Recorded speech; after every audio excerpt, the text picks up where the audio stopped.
course I'm doing is drafting, and I took it because in high school I was pretty good at EGD and technical drawing.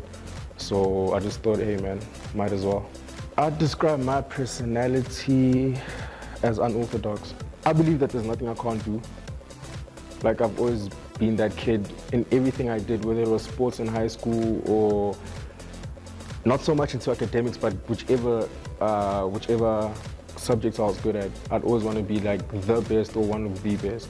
What I like about AIE is the fact that the age difference between people is actually a lot, and you actually get to gain knowledge. Like with me, since I'm in my early 20s, I can sit with a 16-year-old and reminisce to, oh, this is how I was when I was 16, and then sit in class with a 50-year-old and gain knowledge about what he or she has done and why they're actually back here and how life is after school.